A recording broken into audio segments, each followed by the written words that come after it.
እቲ ታሪኽ ዝጅምር ሮጀር ዝበሃል ካብ ትምህርቲ ንዕረፍቲ ንገዝኡ ብዝመጽእ ጎረምሳ እዩ። ሮጀር ኣብ ጋሪ ኮይኑ ኣብ ሕርሽኦም ብትሰርሕ ሰበይቲ ተዓጂቡ እዩ ዝኸይድ ዘሎ። ናይ ዕረፍቲ ግዚኡ ኣብቲ ናይ ኣቡኡ ዓብዪ ቪላ ገዛ ከሕልፎ እዩ መፂኡ።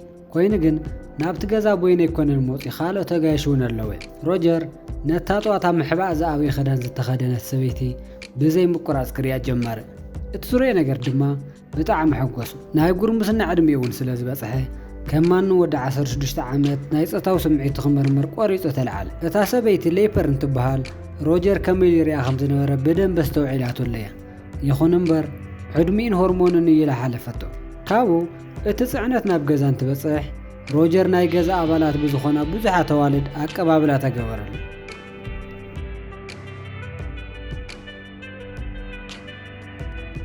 ኣዲኡ እውን ትረኽቦ እሞ ናይ ሮጀር ስረ ንምንታይ ከም ዝረሓሰ ምሕሳብ ጀመረ። ሮጀር እውን ሓንተዎ ብዘጋጠሞ ነገርን ሕዚ ብዝረአየ ነገርን ብጣዕሚ እዩ ሓፊሩ። ይኹን እምበር ሓትኑ ማርጋሪት መፂኣ ሸፋፈነትሉ። ሓፍታ እውን ኣብ 10ታት ዕድመ ዘለዎ ወዳት ከምኡ እዮም ብምባል ተዛረበት። ሮጀር ቤተሰቡ ስለ ዝረኸበ ብጣዕሚ ሕጉስ እዩ። ብፍላይ ከዓ ንእሽተይ ሓፍቱ በርተን ብምርካቡ ሕጉስ እዩ። ክልቲኦም ብዕድመ ተቐራረብቲ እዮም። መብዛሕትኡ ድሌቶም እውን ተመሳሳሊ ብምዃኑ ኩሉ ግዜ ናይ ሓዲኦም ሓጎስ ናይ ኩሎም እዩ። ሮጀር ካብ ትምህርቱ ብምምፅኡ ሕጉስ ኮይኑ ምሸት ናብ ክፍሉ ምስ ኣተወ ክልቲኦም ኣሕዋት ሕሹኽሹኽ ምባል ጀመሩ። ንፅባሓይቱ በርት ንሮጀር ናብቲ ከባቢኦም ዝርከብ ዱር ከም ቀደማ ወሰደቶ። በርት ፅምብላልዒ ትርኢ እሞ ንኽትሕዝ ናፃዓረት እናሃለወት ሮጀር ብሌፐር ቀልቡ ይስረቕ እሞ ሓቢርዋ ይኾን። ካብኡ ሌፐር ንገዛ ዝኸውን ኣሕምልትን ፍራምረን እናዘጋጀት ከም ዝነበረ ተገልጸሉ። ኮይኑ ግን ሮጀር ቀልቡ ናብ ካልእ ሓሰብ ስለ ዝነበረ ዝበለቶ ክሰምዓ ድልው ይነበረ። ሌፐር ምስ ከደት ሮጀር ንሓፍቱና ደለይ እናሃለወ ድንገት ይዕንቅፎ እሞ ይወድቕ። ንኽላዓል ተሞከረ እውን ኣብቲ ቆጥቃጥ ውሽጢ ናይ ዝቃናዞ ሰብ ድምፂ ይሰምዕ። ብዝበለፀ ንኽፈልጥ ተሞከረ እውን ዩሩሴል ትበሃል ናይ ገዛ ሰራሕተኛ ምስ ሓደ ወደብቱ ድር ዓለማ እናርአየ ተስተውዓለ። ድንገት ምስ ሮጀር ተፋጠጠት እሞ ሮጀር እውን ፈሪሑ ሃዲሙ ኸደ። በእርግፀኝነት ንድንግል ቆልዓ ጽቡቕ መራእይ ኣይኮነን። ይኹን እምበር እዚ ገና ጅማረ እዩ። ሮጀር ብዙሕ ዘይጸንሐ ኣብቲ ገዛ ዘለዉ ኩሎም ሰባት ድልየቶም ንምውላዕ ሓደ ነገር ይገብሩ ከም ዘለዉ ብደንብ ተረድእ። ብምቕጻል እውን ሄለን ዝተባሃለ ሰራሕተኛ ንሓደ ሰብ ሻሂ ንምሃብ ኸደት። ኮይኑ ግን ክትወፅእ ክትብል እቲ ሰብኣይ ጎቲቱ ንኣተዋ ረኣየ። ሄለን ንእሽተይ ተቓለሰቶ እሞ ንእሽተይ ጸኒሓ ግን ፍቓደኛ ኾነት። ሮጀር ክልቲኦም ስርሖም ምስ ሰርሑ እታ ሰራሕተኛ ካብቲ ክፍሊ እናወፀት ይርአ። ድሓር በዚ ምሸት እዙይ ናብ ክፍሉ ተተመለሰ በርት ተሓብያ ይረኽባ። ንሳ እውን ኣብዚ ገዛ ዘላ እንኮ ድንግል ጓል ሓትኖ ማርጋሪት ከም ዝኾነት ትነግሩ። ማርጋሪት ብዛዕባ ፆታዊ ርክብ ምዝራብን ምሕሳብን ስለ ትፈርሕ ኣወዳት ከም ዘይቐርብዋን በዚ ምኽንያት ድማ ከም ዘይተመርዐወትን ትነግሩ። ንፅባሓይቱ በርት ንሮጀር ናብቲ ወሰን ሩባ ምስ ወሰደቶ ንፆታዊ ርክብ ዝቕስቅስ ነገር ረአየቶ። ብተወሳኺ እውን ኩለን ናይ ገዛ ሰራሕተኛ ክሕፀባ ናብቲ ሩባ ከም ዝመፃን ንዕን ተሓቢኣ ትሪእየሉ ዝነበረት ቦታ እውን ረአየቱ። ካብኡ ክልቲኦም ተሓቢኦም ናብ ዝባን ተኽሊ ይወፁ እሞ እተን ሰራሕተኛ እውን ኣብቲ ሩባ ምስ በፅሓ ክዳንን እናውፃእን ክሕፀባ ናብቲ ሩባ እናኣተዋን ዘጋጠመን ተጓንፎ እናዕለላ ነበራ። ይኹን እምበር ብዙሕ ዘይፀንሑ ካልኦት ብዙሓት ኣወዳት ናብቲ ሩባ መፁ። ኣብቲ ሰገር ሩባ ዘለዋ ኣዋልድ ረኣዩ እሞ በትሮም ጽቡቕ ምዃኑ ንምርኣይ ናብቲ ሩባ ሸኑ። ድሕሪ ውሕዳት ፃንሒት ናይ ሮጀር ኣቦኡ ምስ ዓባይ ሓፍትን ሮጀር ኤሊዛ ናብ ገዝኦም መፁ። ኤሊዛ ብጣዕሚ መልክዐኛ ጓል እያ። ኮይኑ ግን ብጣዕሚ ሓፋርን ሱቕ ባህሪትን ጓል እያ።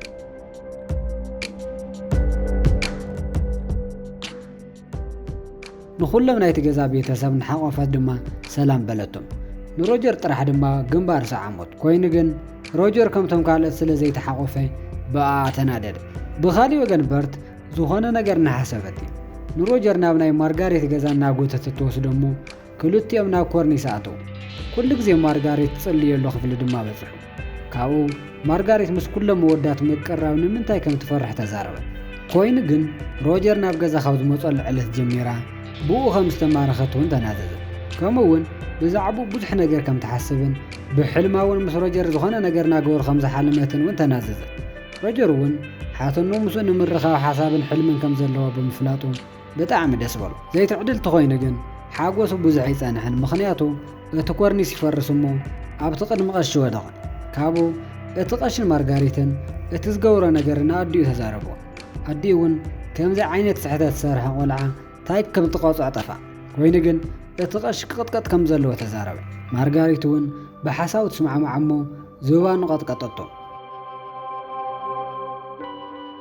روجر ናብ ክፍሉ መስተመለሰ ዙባን ሕም ወስለ ዝነበረ ብኸብሪ ይደቂሱ ካብኡ በርት መጽሞ ሓተኖ ብዝገበሮ ተሰሓቐጡ በዚ ዝተናደደ ሮጀር ካብ ክፍሉ ባራራ ድሕርንሽተይ ጻንሒት ሮጀር ካብ ካልእ ክፍሊ ዝኾነ ድምፂ ሰማዕ ካብኡ ታይ ምዃኑ ንምስማዕ እንተወፀ ሄለን ምስቲ ብዝሓለፈ ጎቲትዋ ዝነበረ ሰብኣይ ድሌታ ፈጺማ እናወፀት ረኣያ ሮጀር እዚ ሰብ እዚ መን ምዃኑ ንምፍላጥ ቆሪፁ ተለዓለ ስለዚ ዩሪሴል ንዕኡ ንምንክብኻብ እንትመፅእ ሓተተ ንሳ እውን ተሰሓቕ እሞ እቲ ሰብኣይ መን ምዃኑ ኩሉ ከም ዝፈልጥን ግን ሚስጥር ስለ ዝኾነ ማንነቱ ንዕኡ ከም ዘይትነግሮ ተዛረበቱ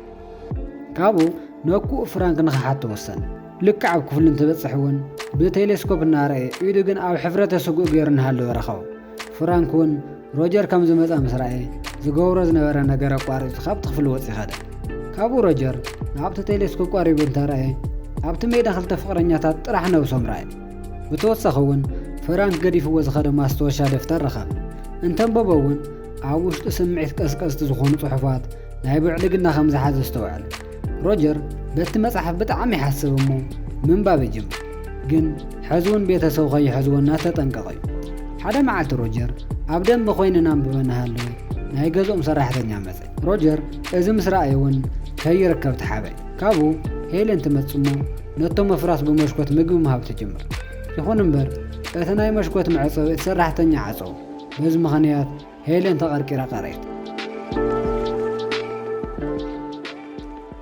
እዚ ወዲ ሰራሕተኛ እውን እዚ ኣጋጣሚ ተጠቒሙ ስርሑ ምስራሕ ጀመረ እዙይ ዝረኣየ ሮጀር ሄለን ካብቲ ዝተቐርቀረቶ ንምውፃእ ሞከረ ይኹን እምበር ሄለን እትወዲ ብድሕሪት ዝገብሮ ዝነበረ ስለተመችዋ ንሮጀር ግደፍ ኢላ ኣቋረፀቱ ካብኡ ሮጀር ናብ ናይ ሓፍቱ ክፍሊ ኤሊዛ ይኸይድ እሞ ናይ ሓፍቱ መጽሓፍ በቲ ንሱ ዝረኸቦ ናይ ብዕልግና መጽሓፍ ይቐይሩ ካብኡ ንሳቲ መጽሓፍ ተንብበተላ ምስላል ጀመረ ዘይተለመደ ስምዒትን ሓጎስን እንትስማዓ ድማ ኣስተዋለ በዚ ምሸት እዚ እውን ሮጀር ብዘይካ ንሱ ኩሎም ፀታዊ ርክብና ገበሩ ከም ዝነበሩ ብግልፂ ተረድእ ንሱ እውን እዚ ነገር እዚ ንዓይ ንምንታይ የቐርየኒ ብምባል ናብ ክሽነ ብምኻድ ሄለን መሲላቶ ንዩሪሴል ብድሕሪት ምንካእ ጀመረ ኮይኑ ግን ንሳ ብድንጋፀ ዘይራ ሸሓነ ብርእሱ ሰበረትሉ ግን ንሱ ምዃኑ ምስ ረአየቶ ይቅርታ ሓቲታ ስለ ዝሓዘነትሉ ምቕራብ ትጅምሩ ዘይምዕዳል ኮይኑ ግን ካልእ ሰራሕተኛ ትመጽሞ ምንም ዘይተፈጠረ ይፈላለዩ ሮጀር እውን ብፍርሓት ሃዲሙ ኸደ ካብኡ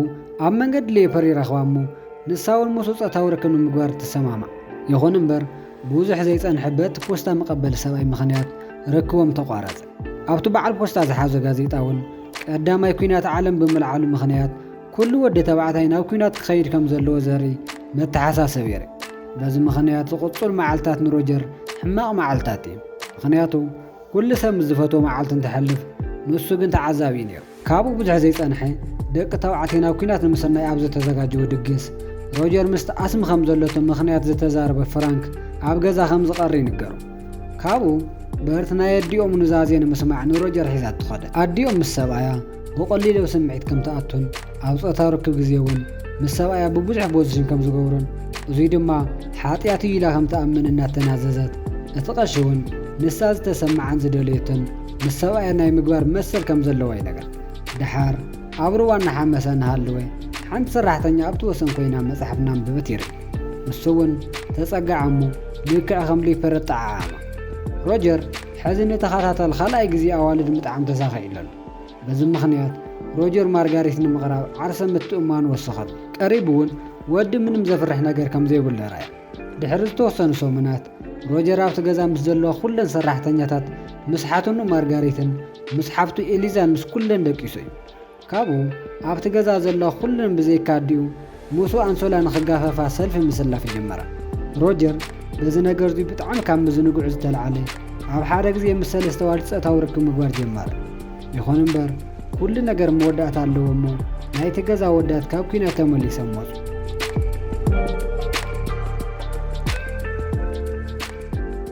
ሮጀር ናይ ሰብኣይ ግዴቱ ብምውፁ ብጣዕሚ ሕጉስ እዩ ኮይኑ ግን ሓጎሱ ብዙሕ ዘይጸንሐ ዘይተጠንቀቐ ብዝገበሮ ጾታዊ ርክብ ዩሪሴል ማርጋሪትና ኤሊዛ ዘይተደለየ ጥንሲ ኣጋጠመ። ሮጀር እዚ ነገር እዙይ ኣዲኡ ተፈሊጠ ከምቲ ቆትሎ ይፈልጥ። ስለዚ ድማ ካልእ ሓሳብ ሓሰበ። እዚ ሓሳብ እውን ማርጋሪት ምስ ፍራንክ ክትቀራረብን ርክብ ክትፍጽምን ካብኡ ትቆልዓ ወዲ ፍራንክ ንኽበሃል ይሓስብ። ከምኡውን ኣብ ናይ ኤሊዛ ኣንሶላ ቀይሕ ቀለም ብምልካይ ምስ ፍቕረኛ ግዜ እንትሕልፍ ድንግል ከም ዝኾነት ክሓስብ ይግብ። ኣብዚ ዝርዝር ናይ መወዳእታ ዝኾነት ዩሪሴል ድማ ናይቲ ከባቢ ዝኾነ ሰብ ተሓፂ ኣላ። ኣብ መወዳእታ እውን ሰለስቲአን ጸጸግዕን ብምሓዘን ናይ ሮጀር ፍርሒ ተቐረፈሉ። ኮይኑ ግን ብዙሕ ኣይጸንሕን፣ ምክንያቱ ሰራሕተኞም ሄለንን ከም ዝጠነሰት ትነብሩ። እዚ ዝሰምዐ ሮጀር ንሄለንን ሰብኣይ ክደልየላ ሓሳብ ጀመረ። ኮይኑ ግን ሄለን ኣብቲ ገዛ ምስ ዘለዉ ኩሎም መወዳት ስለ ዝደቀሰ ንሓደ ትፈትዋ ቦነት ከም ትህቦ ነገረቱ። እቲ ፊልም እውን ኣብዚ ይውዳእ።